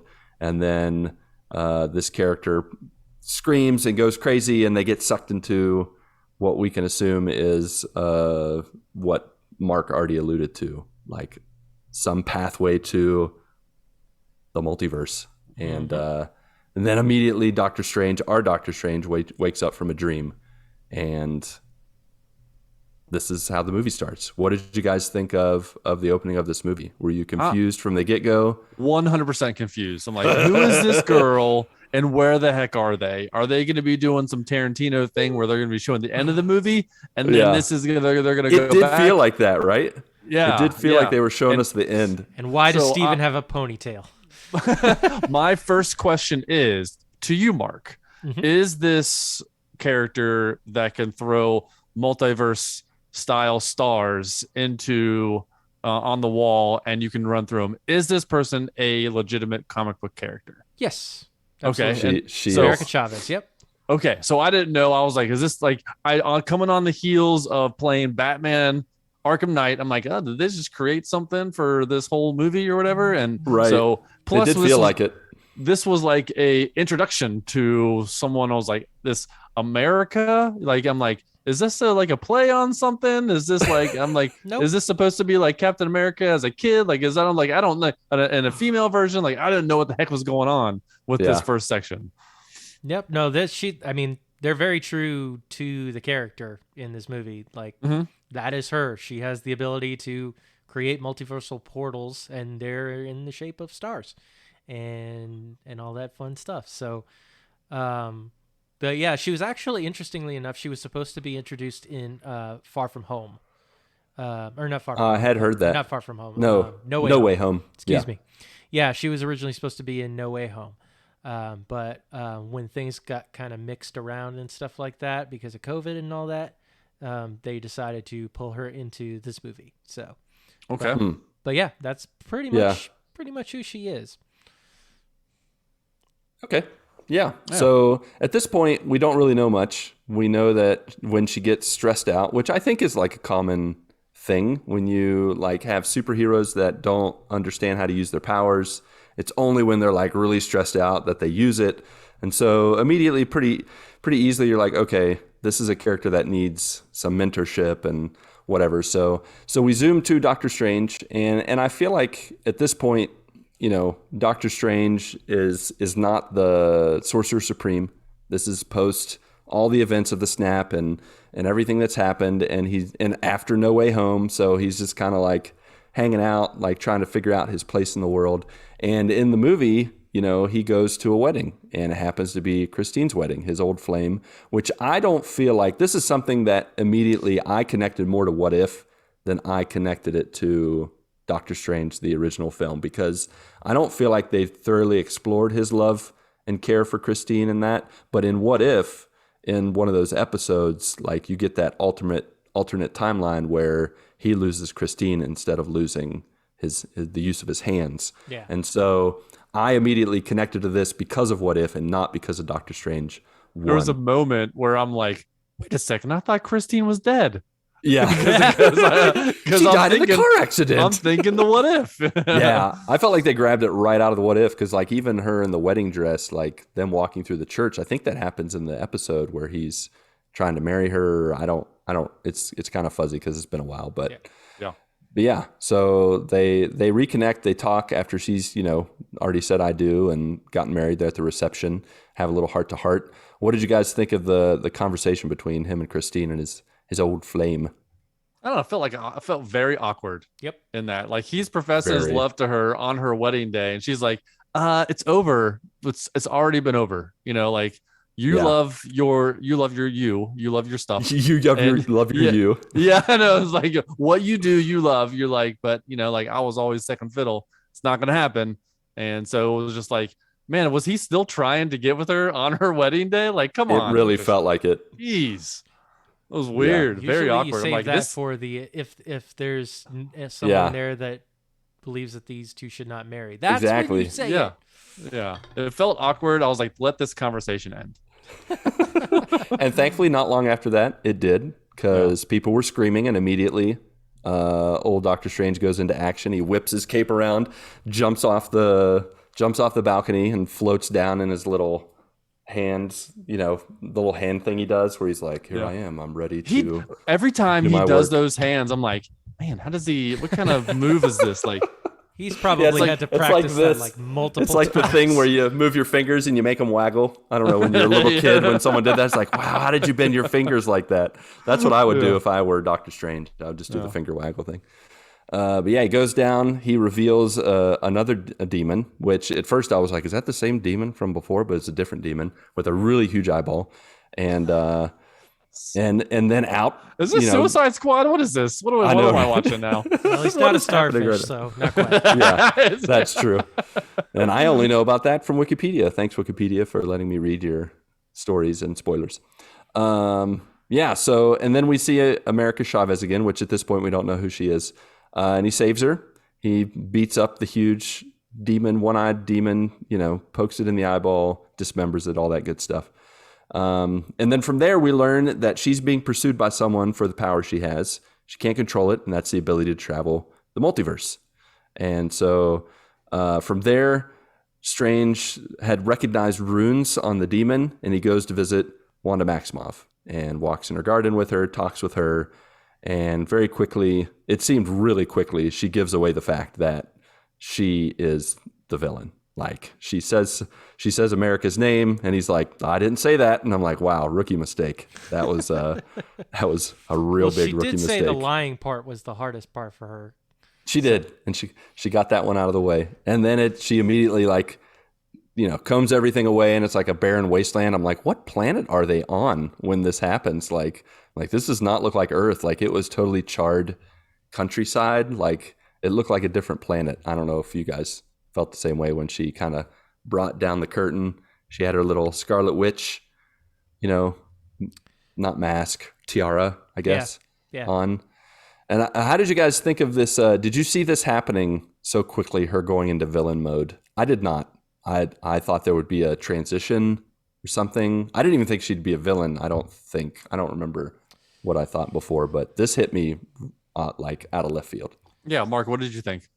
So based on some of the trailers that they had put out, and the fact that some of the characters were wearing the same outfits in the same scene, like with the one where they're in the apple orchard or whatever orchard it is, versus the other scene where she's like full on Scarlet Witch, and I'm like, okay, this has got to be the same scene. And so I kind of had a feeling that was going to happen. Now, the whole charred area, I'm assuming, has something to do with just how much she's been using the Darkhold. Right, which is revealed at this point. And she's got the black fingers just like Harkness had. Yep. And she's been using it a little too much. Yep. But I was like, so we're going for some House of M type stuff, which is fine, which is great. Because, I mean, she's had, even though Scarlet Witch is a great character, she's had her villain-esque moments. So this is the way that they get to do it. So, but I was interested. Yeah, I mean, it was kind of early for them to reveal that. Just kind of, okay, let's go. But it wasn't bad. I still enjoyed it, and you could tell like Elizabeth Olsen does a fantastic job of acting like someone who has been taken over by this magic and is not herself, essentially. Mm-hmm. Right. And so I think they did a great job with this. Yeah, I liked it. I'll go ahead, Patrick. No, I mean, like I was thinking, like the when it was like the different. You thought it was a different world with all how charred it was. Like, I mean, that was Earth. She just made it look like a really nice garden. So it was just on somewhere. And then finally, when she pulled it away, I mean, that's the actual Earth or whatever area she was in because of the Darkhold. But I thought it was like quick. I was like, oh, they're just just pulling the curtain away, and there it is. And this is where we're going. I kind of like that. I like when movies don't wait, kind of like the Chippendale movie, where it's just like, all right, let's get to the good stuff. Come on. And so this one was like, all right, this is the villain. This is the direction we're going. And then for the next hour and 45 minutes is going to be the battle between them, which was great. I like that. Yeah. Yeah, I thought it was really cool that they did that, and I really felt like after, kind of reflecting back on WandaVision, like while I'm watching it happen, and I'm like, oh, okay, this is making more sense. Because when we finished WandaVision, mm-hmm. I was just like, okay, she has the Darkhold, that can't be good. But she just wants to see her kids. That's not really a bad thing, right? Like just wanting to see your kids. And in the movie, they, as she brings down the curtain, she's pretty much like, this is how it is. Like, I want my kids back. And when she connects the fact that, of course, she had created through her mind her kids, but through the Darkhold, she had discovered multiverses, and she had discovered that in other universes and other multiverses, her kids did exist, and she wanted them. She wanted them to be hers. And she needed America Chavez's powers in order to traverse the multiverse and to find her kids, to find the just right spot to be the mom that she was meant to be. And I thought that was a great connection to mixing like WandaVision and what was happening with Strange and the multiverse. Everything that had happened up to this point, I was like, okay, I'm down. I'm down for this. This is one of those first ones where like one of the Disney Plus shows is like required watching. For sure. In order to get into this, you need to watch WandaVision because it's a direct arc. Yeah. So it is definitely interesting to see them go in that direction. Yeah. Yeah, I can only imagine someone who stopped at like Endgame and they're like, wasn't she a hero of sorts? I don't understand. Like, Yeah. you know, so that's another imagine. reason in the pre-spoilers talk is you need to watch all of these things. Yeah. To be a part of this. But when you look back at Endgame, and I even today I saw something on Twitter where they show they show frames of the Endgame endings and like Captain America being with, you know, Peggy Carter and I can't remember the other ones, but they show everybody having their good endings, and then they show Wanda Maximoff and what happened at the end of Endgame. She lost vision, and she had to break down everything that went on, and it's like, yeah, this makes sense. Like, you know, so I know that I've heard people critique how could she go so off the deep end like that, but to me, like combining the fact of her living the life of a mother and then having that kind of ripped from her because she wanted to do good and giving that up, but then at the same time, like using the Darkhold and that exposing her inner doubts and her inner desires. It just, to me, it made perfect sense, and I really enjoyed that really quick transition to villain Scarlet Witch for sure. So from there, Strange quickly retreats to Kamartage to protect Chavez with the Sorcerer Supreme, old Wong, and the other sorcerers. And then very quickly, Scarlet Witch shows up, wrecks shop, and in the end, in the Battle of Kamartage, you know, it's pretty intense battle. I don't know if you guys have any thoughts about the things that happened in that battle. I thought the mirror thing where she was like surrounded by spikes and mirror, and she figured out she had to touch it, and then she started moving through the mirrorverse or whatever. I thought that was pretty cool. Yeah. I don't know if you guys had any thoughts about the Kamartage battle. Yeah, so that was a fun little. Yeah, I thought it was neat. I mean, I was like, her just getting through that mirror world. I'm like, wow, okay, she's pretty smart, and it's gonna be a very tough job for them to take her down. Yeah, and she's looking for that one guy that she could possibly manipulate. Yeah. And oh man, yes. She comes up, she's like, run. Yeah, that brought back Age of Ultron. Moment, feels to it. But yeah, so she wrecks shop, and really Doctor Strange in that moment, like by the end of that fight, Doctor Strange is only saved by the fact that America's powers kick in, and both he and America are tossed through the multiverse. And then this is when the madness begins, because they start going through a bunch of multiverses, Paint multiverse, and I can't remember the other ones, but there are so many. Like, I can't wait to watch this and be able to pause and like look at where they are, because it just happens so fast. It's like, it feels like a dozen multiverses. They kind of, like at one point, what you saw in the trailer, I think at some point where he gets like split into pieces, almost like a cutting up food, which was very bizarre. So they finally end up in an alternate Earth where red means go.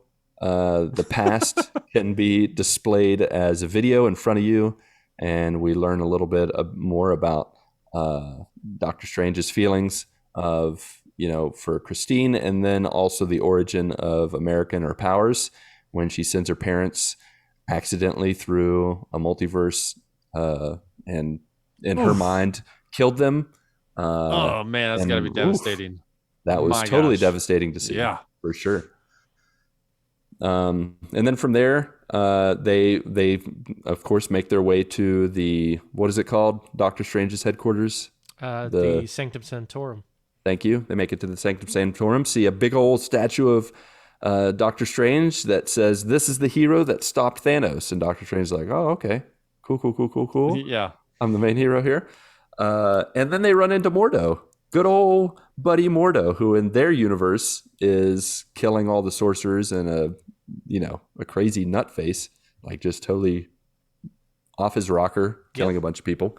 And in this one, he greets him like a friend. He's like, "Hey, brother. Hey, friend." And they have tea time together. And then you realize he's not so far off from. It's a trap. It's a trap. It's a trap. Oh no. So yeah. And then we get into some probably the best 20, 30 minutes of this movie where they reveal the Illuminati. Strange and Chavez wake up in a glass prison. They're on Earth 838, apparently. They're from Earth 616. They find out the people there in this universe know a lot about the multiverse. They're very experienced. They have vast knowledge. Strange in this universe was actually a maniac who was good till he got a hold of the Darkhold and caused an incursion and got sentenced to death after they killed Thanos. But where things got nuts crazy, the intro to the Illuminati. How are you guys feeling in this moment? So real quick, I don't know what day you guys went. When I went and saw this, and this was like opening night, like that Thursday night here in the States. Yeah. And when he's going like, who are you affiliated with? Is it Shield? Is it Hydra? Is it such and such? And he says, no, the Illuminati will see you now. Everybody in the theater just started cracking up laughing. Oh, really? Yeah, just because like of the, the meme associations with the Illuminati, like Illuminati confirmed. Like if you're not into comics and you don't know who the Illuminati group in Marvel, then you're like, what, really? Yeah, I guess I could see that. We didn't have that funny. experience here, but it's just kind of funny. Like, what, really? Yeah. No, we had a bunch of Brazilian nerds with us, so we had everybody was like cheering and like woo, like pumped every time they said Illuminati, every time they revealed each member of the Illuminati. Once they got into the actual individual members of the Illuminati, that's when they were excited. But at first they're like, what is this? What is happening? Yeah. When John Krasinski shows up as Mr. Fantastic, oh my gosh. Old Reed Richards. That's when my theater went crazy. Yeah, same. Because everyone's like, they've seen all the fan art of John Krasinski as Mr. Fantastic. That's what everyone wants. And then that's what we get. Because usually, the things that we want in movies, it never happens. No. So when he was shown as Mr. Fantastic, the theater went nuts. I went nuts. I'm like, you've got to be kidding me. They did it. They're doing it. And I was so glad this one wasn't revealed ahead of time. Yeah. Like, this one wasn't in the trailer. Like, in the trailer, we'll get to it in a second, Professor X, you could see the side of his head. You could hear his voice. Right. Reed Richards, nothing. I was like, woo! Yeah. Y'all better freaking lock him down for Fantastic Four, for the actual movie. Please keep him as Reed Richards. I'm down. And while you're at it, get his wife as Sue Storm. No doubt. It makes sense. Yep. So they introduce Reed Richards, John freaking Krasinski. They, of course, show Mordo. He's a member of the Illuminati. Captain Carter from the What If series. That's was awesome. Cool to see her. Really awesome. I was really glad they didn't make her like Behemoth like they did in the cartoon. Like, I don't know if you got this feeling when you watched the cartoon, but like when Captain America becomes Captain America, like he doesn't grow that much. Like he just gets normal muscular. But when they make the cartoon, it's like, we got to make Captain Carter much beefier for whatever reason. Yeah. But in the movie, I thought they did an excellent job of like really making her look muscular, giving her that Captain Carter feel. And I like that reveal. Mm-hmm. Captain Marvel was played by Marie Rambeau, which was cool. Maria Rambeau. Yep. Her best friend, Carol Danvers. Best friend. Yep. And then Black Bolt, who I only knew from in the Marvel Ultimate Alliance and some of the comics. So Anson Mount was the actor who played Black Bolt. Right. He played, but he was from something, right? He was from the Inhumans television show. The that very, very 5 people have seen. Yeah. But they actually gave him like the proper look. He actually looks like he's supposed to. Yep.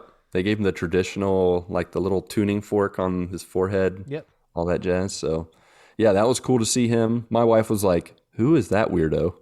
I'm just like, don't worry about it. It's just, it's Marvel being Marvel. He'll meet his demise he's soon. Gonna die in a few minutes anyway. He's not going to live long enough to matter, so it's all good.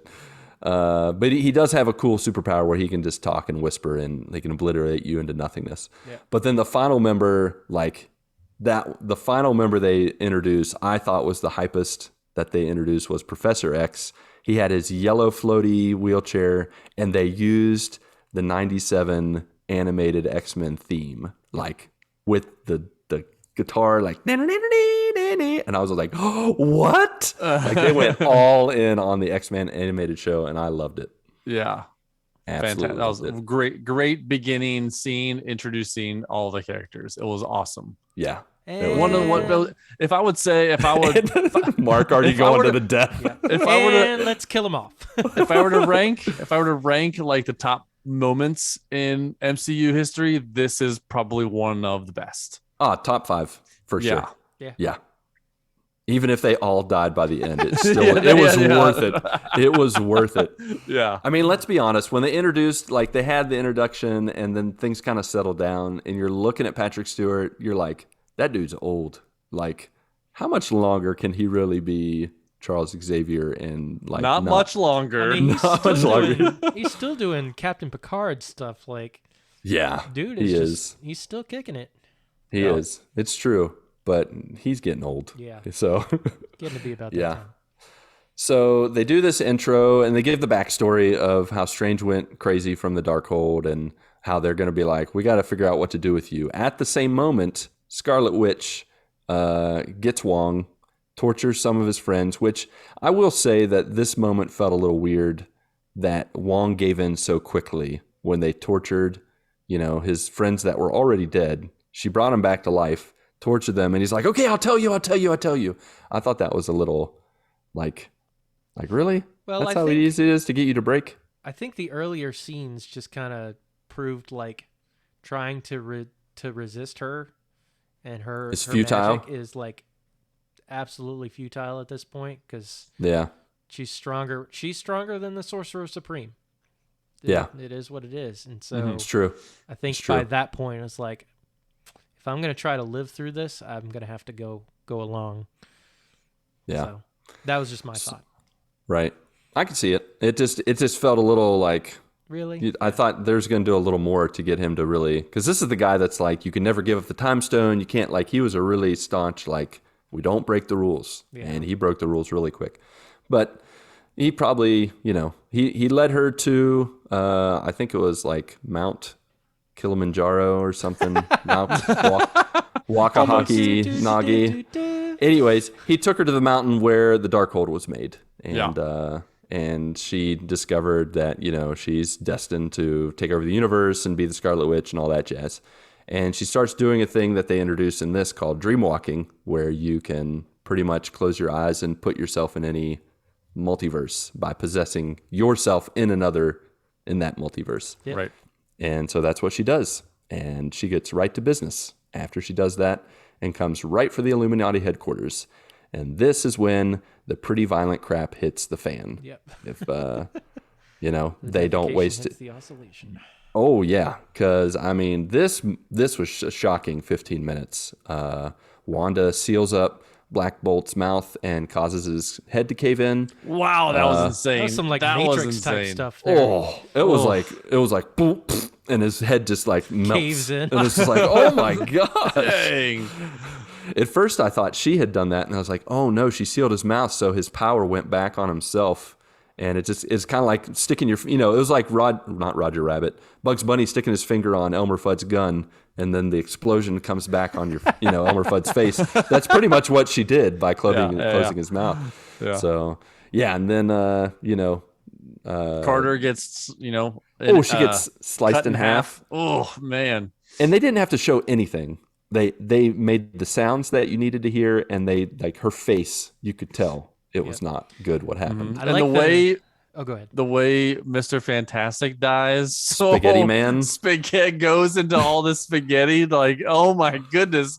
Like, even though it's not really graphic, it was still graphic. Oh, because it wasn't like they popped his head like a meatball in a microwave. Like it was just like. It just was like, oh my gosh, that was his head. Just popped. I love the meme that's going around with Captain Carter, because literally the line is she says I can do this all day, and then 5 seconds later she's dead. No, Yeah. no, you can't. No, you can't do it all day. And then Captain Marvel, she has the longest battle time, which I think because she's the strongest of the Illuminati group, and then she gets a big statue dropped on her head, like pretty much gets smashed by that. Meanwhile, Doctor Strange gets into a fist fight with Mordo after Professor X has already said he believes in this Doctor Strange, and this one's different somehow. Mordo doesn't buy it, and he's like, I'm gonna end you. And this was a fun little fight, I thought. Mordo was definitely showing how bad of a hand-to-hand combat fighter he was, because he should have taken down Strange pretty quickly, and or maybe it just showed how good Strange was. Mm-hmm. Yeah. Mm-hmm. Meanwhile, this Earth's Christine has forgotten the password to the glass cells, and she can't get America out of the glass casing. And right before Wanda is gonna woman handle Christine, who enters in but none other than Professor X, who immediately is like zoop and gets into the head of Wanda. And this was the next part that was just like, oh my gosh, this is a part horror film, because Professor X goes into like this big white matrix like room, finds Wanda, the character, like in a collapsed bunker, like asking for help. And then the red cloud comes, and then creepy Scarlet Witch comes in like the ring or something, and like grabs him, and then in real life snaps his neck. And I was just like, oh my gosh. We had at that Professor point, X die all over again. Killed him again. What I want to talk about is that moment when he's in her head, and Wanda's in that bunker. Yep. You're like, okay, Wanda is still in there somewhere, and she's being held captive. And you could only get a split second with her as she's trying to get out, and then that red cloud comes and Wanda comes in and just like, no, she has no chance against my power. Yeah, that was an intense moment. But thankfully, that intense moment and Professor X sacrifice gives time for the girls to run away, meet up with Doctor Strange. They run through the sewers and are pursued by what I can only call a Wanda Voorhees type of villain enemy, just kind of walking, like soldering towards them with one leg being slightly broken. I was so mad when they freaking stopped at that one door, and they're like staring like, did she stop? Oh my gosh, yes. It's like, why are they you stopping so long? Go! Yeah. Have you seen her bust through those doors? Like the 3 doors you tried to shut? Go. I was yelling at the screen at that point, just like, go, get out of there. Why are you watching this? It happened too when they finally opened the door. They find out his watch is the key to opening the door to the book of Vishanti, which they had told us about earlier, which is the antithesis to, or the opposite of, the Darkhold that they need to get. And I thought that moment was a little hilarious. Like, that's the watch, is it? Oh, okay. Oh, like, this is an accidental thing. All right. Yeah. And then they leave the door open. And it's like, why didn't you close the door behind you? Come on in. Just follow us. This is the door you're supposed to go through. We hope to see you. And they do, because she comes in, she destroys the book and mind controls America and sends Doctor Strange and Christine to another universe. And you're like, well, plop. She destroys the Book of Ashanti, which really was like what do they call that? Not a red herring. MacGuffin? A MacGuffin, thank you. Which is really like, it's not going to do anything to help you. It's just there to drive the plot. It's just like, yes, we got it, and it's gone. And why would you make a book so powerful and yet so easy to burn up? Like, it's just like, she just put a match to it, and it's like, oh, it's burned up. We can't use it anymore. Seriously? You don't do some kind of flame retardant binding or something? Whatever. So who knows? Yeah, who knows? I really liked just the overall, like, Wanda clearly didn't care about the body she was using, and she didn't run at them. Like in the fight against the sorcerers, like she's flying everywhere trying to avoid, and in this one she's just like, I don't care. I want America's powers. That's it. They go into a new universe. they discover that this Strange has destroyed this universe, caused an incursion, and also has grown a third eye. Which do we need to comment on how the third eye really didn't? I didn't jive with the third eye. Come on, Marvel. You guys. Come on. That anytime they use the third eye, that thing looked wonky as crap. It looked like they did like copy and paste, and then they just like copy and paste up here. Yeah, that looked real janky. Yeah.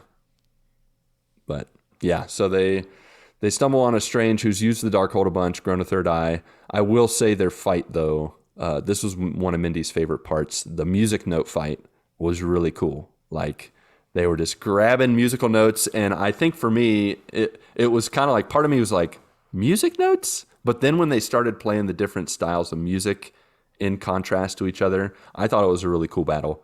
What did you guys think of the music or the fight between the two Stranges? The music battle was strange. Nah. Fittingly I mean, it was weird. To me, I was like, wait, what am I watching? Because it felt to me, it just felt like, I don't know if this was a reference to something or whatever, but it just felt like it was weird. And I don't understand why that was the fight. Like, this could have been so much better of a fight. Why are we using musical notes? I could have done without that. It was weird. It was so strange.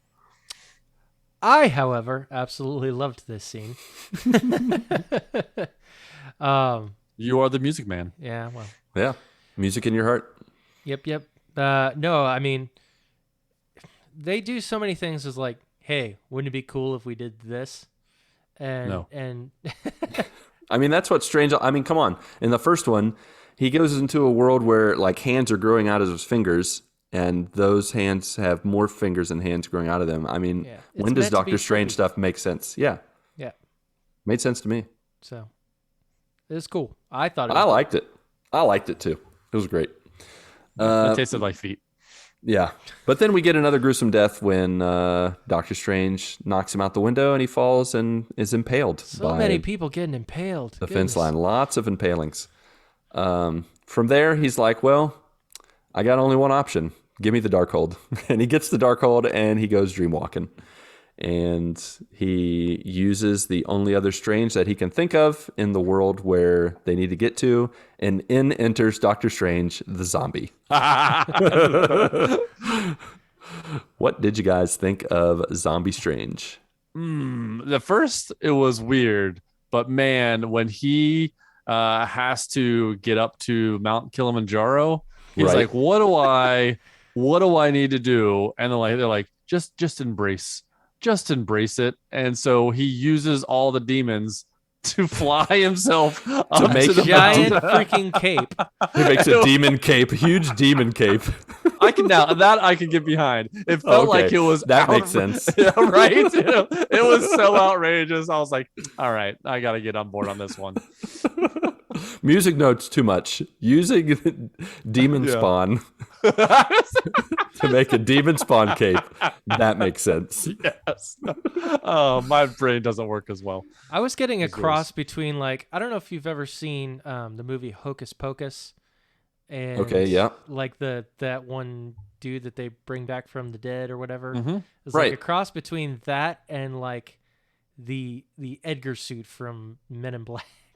That was that was like I could the see vibes that. I was getting with zombie Defender Strange. Well, you know what else they reminded me of were from the Flash, the time keeper ghosts that attack him when he breaks the rules, because that's what the reason they came. They were like, you broke the rules, you possessed a dead body. And it's like, this is the first time you're catching that he's breaking the rules, or like the wrong things are happening. Seriously, this is what you're going to get tripped up on? Okay. You're behind here. Well, we're going to make a cape out of you then if you're going to be that stupid. And so it gets even, it's more hilarious. So he gets up there and Wanda's like, I thought I killed you. He's like, you'll have to do more than kill me to kill me. Yeah. That was a great line. That was a great line.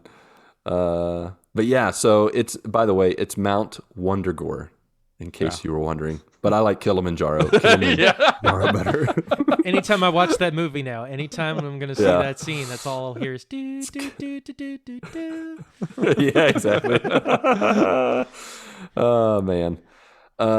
So from there we got a little showdown between Wanda and Strange, and Wong enters the fray trying to help out, and eventually they wrap her in the demon cape and contain her just long enough for Zombie Strange to go over and not take America's powers, but instead give her a little pep talk. He gives her a pep talk. I believe in you. Like with his jaw showing. The way he was, that whole like pep talk, it reminded me of Shia LaBeouf's "Do It, Just Do It." You know, just like, all right, okay, I'll do it. You know. You know what? You're right. I will do it. Yeah. The pep talk was pretty simple, but it was effective. And she got up and she gave the most noob punch I've seen in my life, like from a superhero. She just kind of walks up and is just like, I'm just gonna punch you because that's all I can do. So she punches, pretty much knocks Wanda right in the feet of her kids in the universe where she had possessed the other Wanda. Hey, Billy and Tommy are there. Still as annoying as ever. Yep. Two little boys like, we want ice cream. They are the freaking worst actors in the world. Sorry. Like, that is atrocious. I love it, Mark, when you are negative of it. It's just like, that was they're the worst, gripe. Then they've got to be the worst. That was the one gripe I had about this movie. I like when Kristen and I walked out of that movie, I was like, man, those kids are terrible. They're just so overdone in their acting, and like, yeah, they missed the memo that the WandaVision overacting was over. They could be normal kids again. Like they don't have to be like, ugh. Yeah, like but this, TGIF. That moment where she scares her kids, and then kind of it's still a powerful moment. The real Wanda kind of comes out a little bit, like, oh, you know, like I can't believe I wanted to do this, you know. Mm-hmm. And then she doesn't see that what she's doing is wrong until her kids are afraid of her. Yeah. And it was a powerful moment because like you said, the real Wanda came out and she had this instant regret, realized the messed up nature of her dark path, and then her doppelganger, the Wanda of that universe, is like, "I'll love them." You know, what does she say? She says, "Like, they'll be loved." Know that they'll be loved. Yes. And they go back to, Mount Kilimanjaro, go back out of that universe, and it's just Wanda has a moment, and it's just like, this needs to be destroyed. And she destroys the mountain, destroys every copy of the Darkhold in every multiverse. I don't understand how, but she does it. It's just, she's the Scarlet Witch. She's the Scarlet Witch, powerful being, logic, and everybody gets sent back to their respective universes, and it was an amazing, tragic end for Scarlet Witch. Yeah, well, like her go ahead. That arc that she had from being a person who spoke in a Russian accent to Vision dying, and then her. I mean, losing her parents, PTSD, losing her brother, losing Vision. Yeah, having them back, then losing them again. Yeah, it was she had a great arc. I thought it was fantastic to see her, live long enough to become the villain, and then just realize the error of her ways, and she destroys everything on her own. I thought that was a really, really great arc for her. Yeah, raise your hand if you think she's actually dead. She's did you see her die? Nope. Nope. I saw a poof of red smoke. Yeah, she may. I mean, with this multiverse, we can probably we might still see her, but if she died, I think this was the bulk of her story, though. Yeah. If she's actually dead, they never bring her back. I think it would be perfect. I don't think they need to bring her back. Yeah. I think that she should stay dead because they could sour it.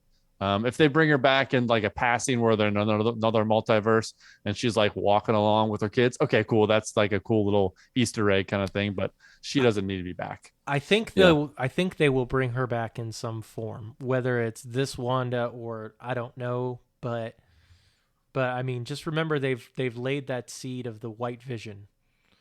Yeah. Oh, that's Yeah, right. He's still out there. I was surprised there wasn't any White Vision or more Vision interactions. Like Paul Bettany wasn't in this movie at all. Yeah.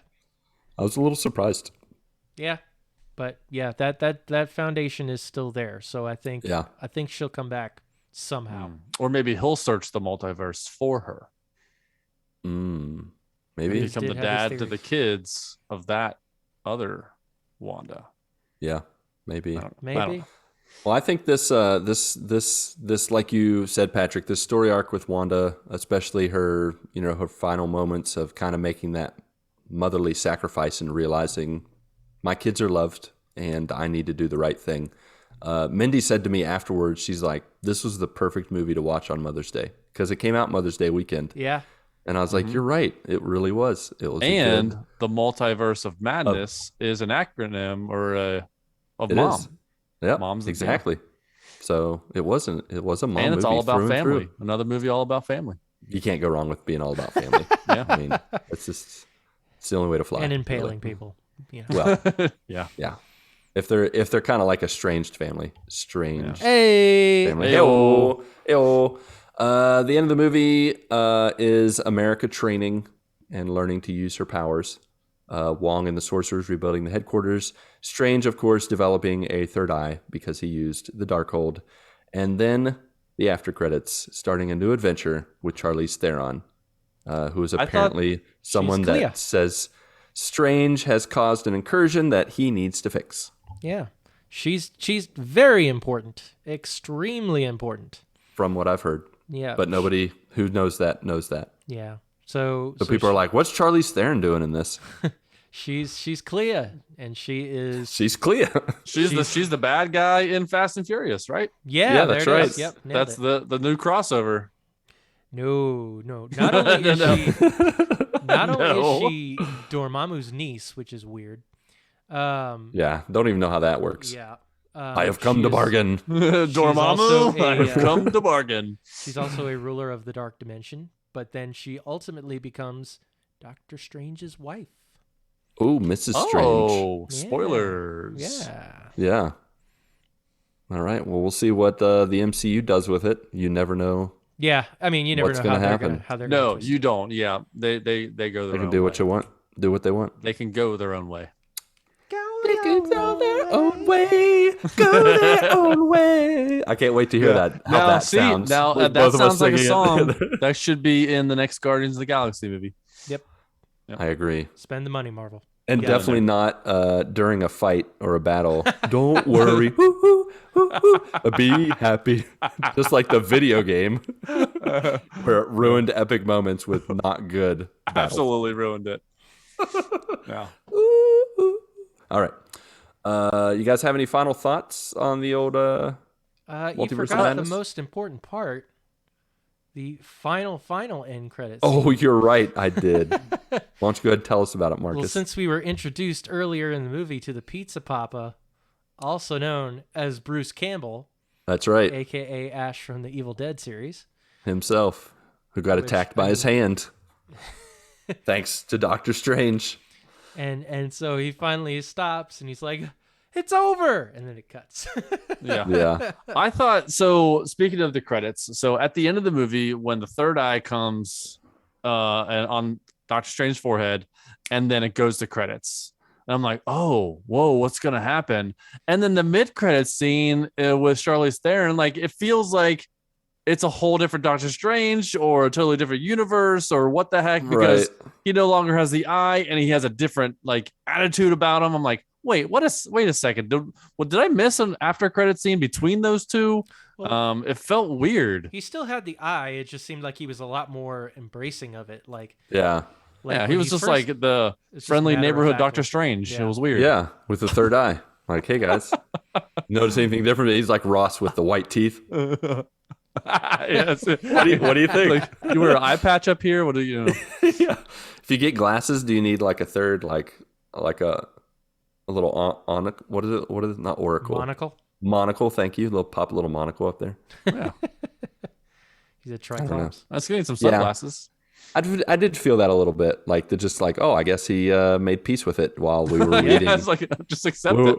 While we were reading who the best boy was, or the gaff, or the whatever the little Reading how no dogs were harmed in the creation of this exactly. Yeah, it's like oh he must have taken care of that, and then he was all like, oh, I'm good with the third eye. I like it. yeah. We're Instagram friends on there, MySpace. All right. Well, that is all then for our methodical discussion of Multiverse of Madness. We're going to move on to the old GMG GOATs, the Good Morning Guys, greatest of all time shows, where we nominate and vote for the top 40 series or shows, or whatever you want to call it, that we love and want to share with you all. So Ronnie already shared his pick, American Pickers. Marcus, what was your pick for us today? So my topic. Oh, okay, yes. Buckle up. We're gonna have folks. a whole other conversation. We got a whole other conversation going. All right. My pick for our TV show is a show called The Umbrella Academy. Oh, okay. Yeah, nice. More recent one is based on a comic book series from Gerard Way, who is the lead singer of My Chemical Romance, and more recently is a Netflix television show. And I absolutely love it's very much a superhero show, but like just turns a lot of that on its head and does crazy things with it. So yep, I love that show. Nice. Right. Patrick. I'm gonna go with the show 24, the old Jack Bauer. Nice. All right. So you're confirming Shawn's pick from last week that we fakely gave him. Yes. I'm taking it.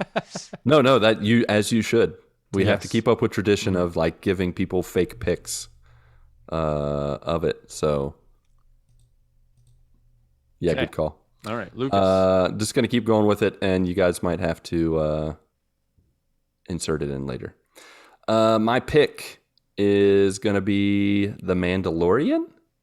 Does anyone pick that? Oh no! I don't think okay, so. The Mandalorian. Nice.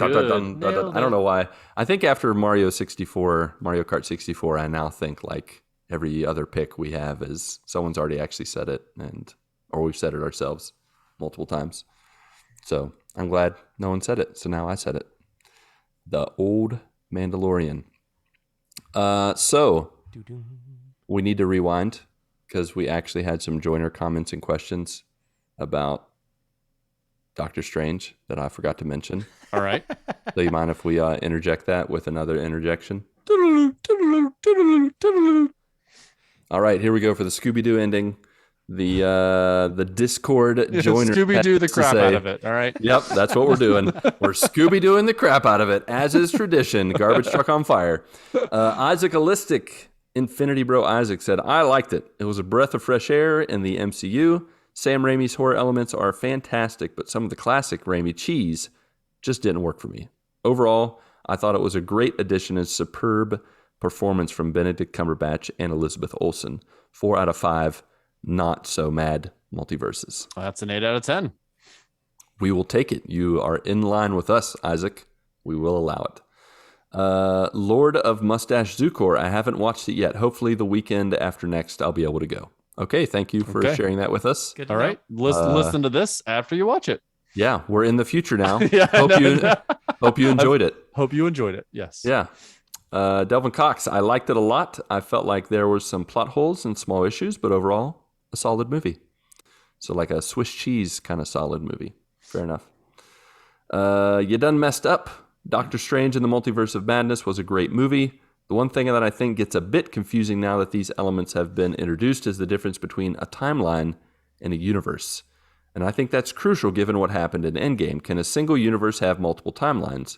Or are those branches now separate universes?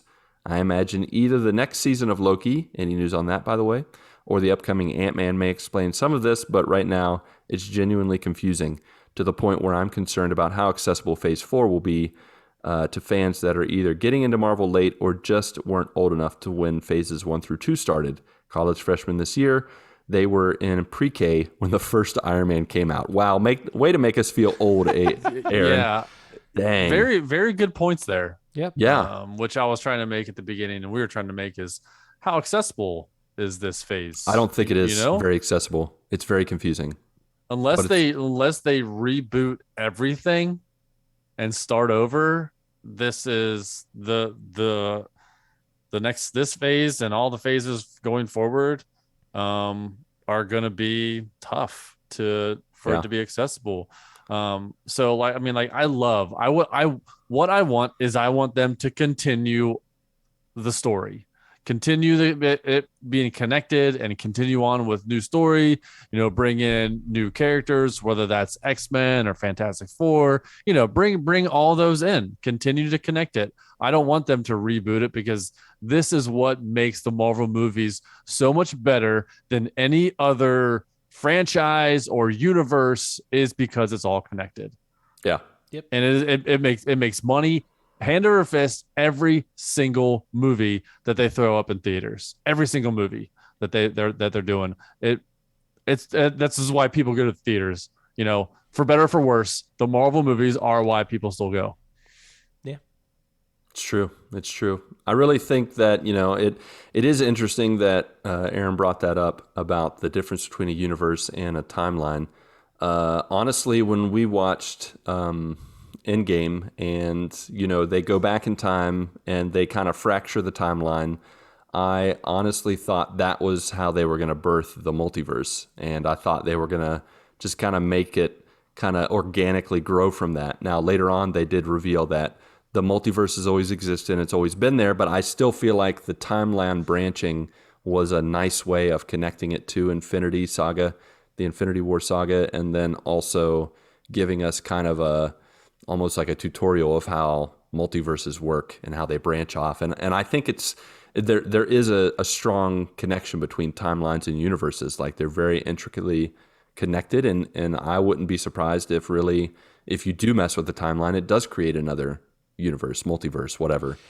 I think timeline's a lot like this, especially the skewed ones, as we learned from Loki. They're a lot more volatile than multiverses are. Multiverses, they can be sustained on their own. They are their own separate entities that aren't affected by the other multiverses normally. Whereas, if you mess with time, it's kind of like a left to right versus a front to back, like, front to back kind of thing, where it's like, if you mess with this part of the timeline, you're going to fracture time to the point where everything is going to be unstable. And whereas, you can go through multiverses and you're not supposed to mess with that because things are not supposed to cross and that kind of stuff. So that's kind of the way I see it, or try to see it. All right. I like it. I like it a lot. Social Media Sinner, that's Travis Pospisil. He said, I didn't watch it yet, but the rumor is it will be on Disney Plus June 20th. So keep your eyes peeled. All right. He said, Doctor Strange versus Moon Knight in fight. Who wins? Doctor Strange. Doctor Strange.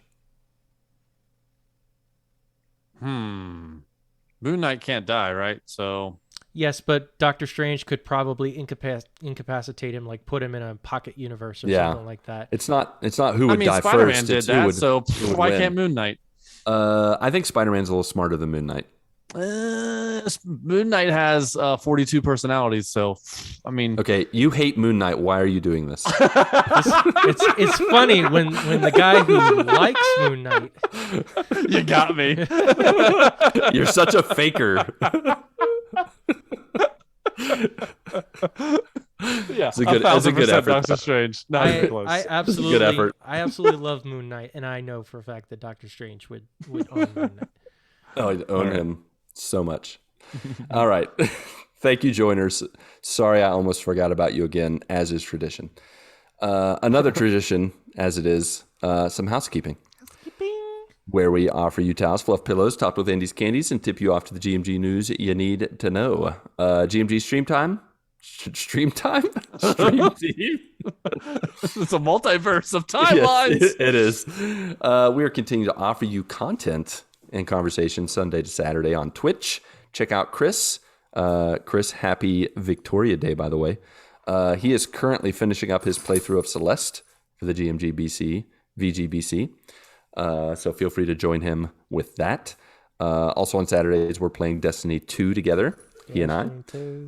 Destiny 2. Check out Marc while he is continuing to play through the Zelda games, mainline Zelda games. He's continuing to work his way through Majora's Mask. And when he's not doing that, he's playing that old fork and knife. So either way, go hang out with him sometime.